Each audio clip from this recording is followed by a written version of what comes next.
बहुत समय पहले की बात है।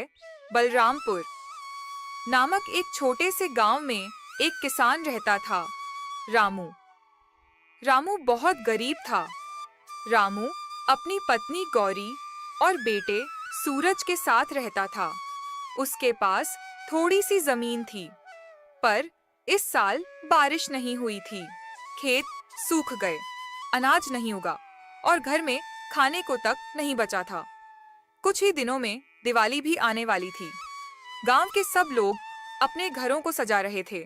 वह अपने बच्चों को नए कपड़े, मिठाई और पटाखे दिला रहे थे, पर रामू के घर में अंधेरा और सन्नाटा था।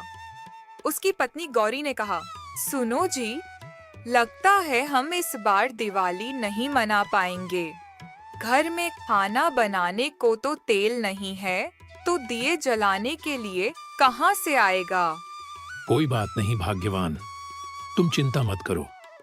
भगवान के घर में देर है, मगर अंधेर नहीं। रोशनी हमारे दिल में होनी चाहिए। दीपक तो हम कभी भी जला लेंगे। पर अंदर से रामू भी टूटा हुआ था। वह चाहता था कि उसके बच्चे भी खुशी से दिवाली मनाएं, जैसे बाकी लोगों के बच्चे मनाएंगे।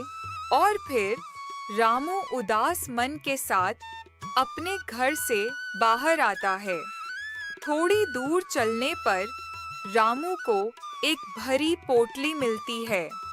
रामू तुरंत पोटली को उठा लेता है और देखने लगता है उसमें क्या है। थोड़ी देर देखने के बाद रामू देखता है कि उसमें तो सोने के सिक्के हैं। सोने के सिक्के देखकर रामू खुश तो होता है, लेकिन मन ही मन सोचता है कि जितना इन सिक्कों को पाकर मैं खुश हो रहा हूँ, तो जिसके ये सिक्के हैं उसे कितना दुख हो रहा होगा। ये सोचकर रामू अपने आसपास देखता है, लेकिन आसपास कोई न होने के कारण वह उन सोने के सिक्कों के साथ वहीं चौपाल पर बैठ जाता है। तभी गांव के मुखिया लाला जी भागते हुए आते हैं और कहते हैं, अरे रामू, वह जो तुम्हारे हाथ में पोटली है वह मेरी है। रामू बिना कुछ सोचे समझे लाला जी को उनकी पोटली लौटा देता है। लाला जी रामू की ईमानदारी से खुश होते हैं और कहते हैं, रामू, मैंने देखा कि इस साल बारिश न होने के कारण तुम्हारी फसल सूख गई है, इसलिए तुम्हारे पास न खाने को खाना है और न दिवाली मनाने के लिए पैसे। इसलिए शायद तुम्हारा घर भी नहीं सजा है। अभी तक तुम्हारी जगह कोई और होता तो यह सारे सिक्के लेकर अपने घर चला जाता, लेकिन तुमने ऐसा नहीं किया, ईमानदारी दिखाई। इसलिए तुम मेरी तरफ से यह 2 सोने के सिक्के रखो। लाला जी की बात सुनकर रामू मन ही मन खुश होता है और सोचता है कि उसके बच्चे भी अब खुशी से दिवाली मनाएंगे। और रामू लाला जी की पोटली के दोनों सिक्के ले लेता है। लाला जी के जाने के बाद रामू भी अपने घर चला जाता है।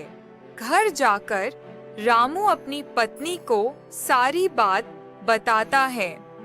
ये बात सुनकर उसकी पत्नी बहुत खुश होती है। अगले दिन रामू भी अपना घर लाइटों से सजा लेता है और वह भी खुशी खुशी दिवाली मनाते हैं।